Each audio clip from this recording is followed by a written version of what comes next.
Hey guys, today I'm going to show you how to make a reverse snare and a snare bomb effect.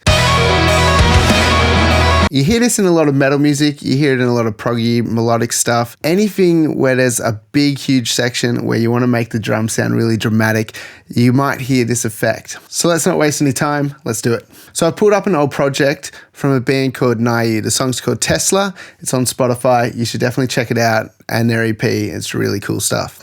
All right, this is the section where we're gonna add a reverse snare and a snare bomb effect.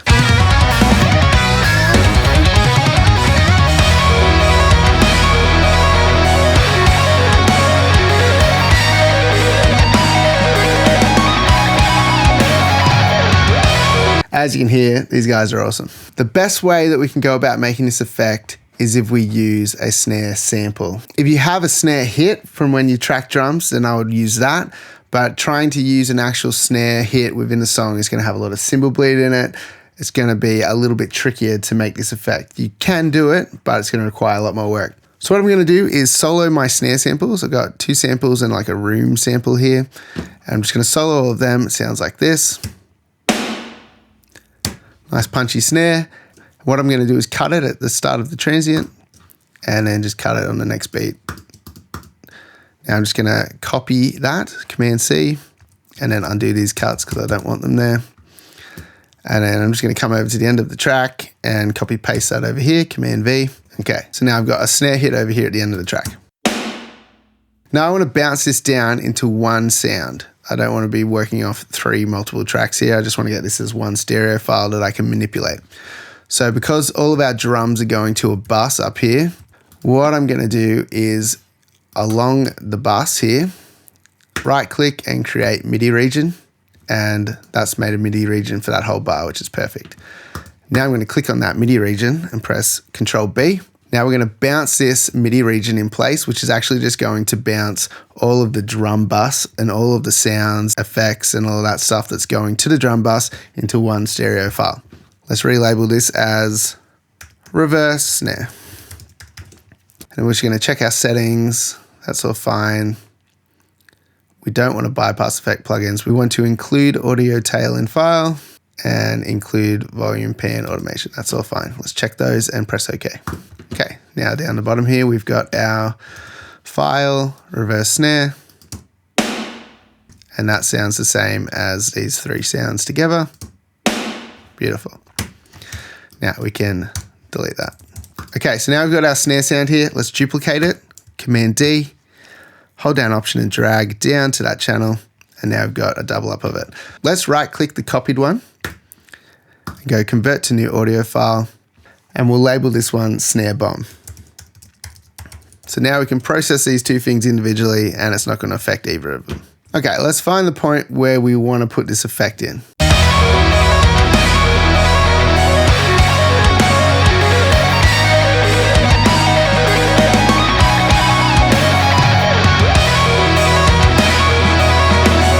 Maybe on that second pass, just for a bit more impact. So let's drag these back and put them right there on that hit. Let's mute snare bomb for a second. All right, let's just clean these up. Let's cut these right on the bar here. And it's a nice, tidy package there. Let's double click on this and it brings up our audio editor. Now let's go functions, reverse. All right, cool. Straightforward, flips it around. Now let's drag this back. So now it's coming up into our snare hit here.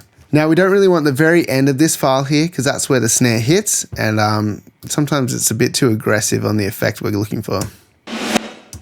So let's just trim it back a little bit, like say there. So we've just got that tail coming up. Let's drag it slightly past the point so that's going to blend in with the snare hit a bit better. And let's just put like a tiny fade on the end of it. Okay. Let's have a listen to how this sounds now.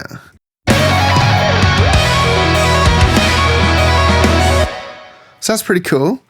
Let's have a look at how this might sound if we were to send it back into the drum bus. So let's go bus 1. Sounds a bit better to me. I think I'd even like a little bit more volume on this. I'm just going to push it up like 3 dB and see how that sounds.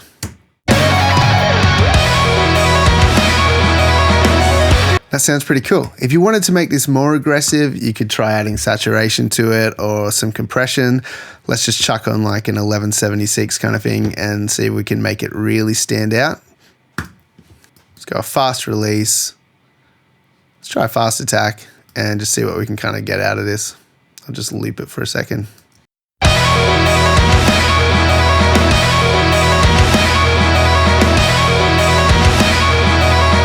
That actually works really good. We can hear the tail and the reverse sound a lot better leading up into that reverse. It's sort of adding more anticipation that the reverse hit is coming.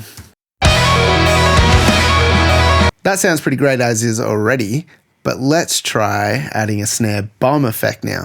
Now, on our snare bomb, basically we're just looking for a big reverby explosive hit here.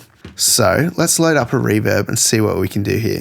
I'm going to use the Relab LX480 Essentials.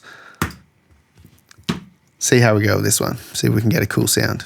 There are some fun presets in here, so let's just try loading out one of these. Let's go the Richard Furch Snare Trail. See if this is any good.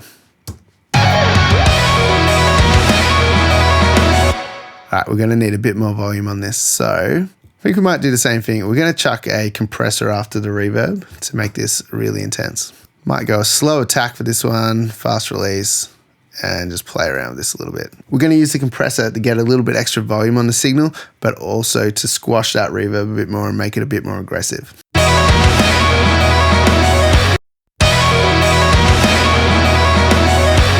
Do you hear that? That was pretty cool. Let's hear that again. That's pretty awesome. So we got the effect loud enough now to hear it, but we're also sustaining that reverb tail and bringing it more up into our face there. So making it way more explosive. Let's hear what the snare bomb sounds like on its own. It doesn't really sound that great on its own, but in the context of the mix, it sounds really cool. So the reverse and the snare bomb together sound like this. It sounds a little choppy when you listen to them like that. There's a bit of a gap between the reverse and the hit. But let's hear what it sounds like when we put the snare in the mix as well. So it works all right. When the snare's in there, it's not very noticeable at all. And in the context of the whole mix, really not noticeable. It actually lets the impact of the snare hit a bit clearer and then the reverb explodes after it. But say you wanted to get it right on the hit, you could bounce this effect in place. So we click on this, snare bomb, Control B, make sure these bottom three are checked and hit OK. All right, now we can see between where the hit is and where we get the effect, there is a little bit of a lag here. So you could just drag this back if you wanted and then make it a bit of a cleaner hit right on the grid. Add a little fade at the front. Let's have a listen to how that sounds.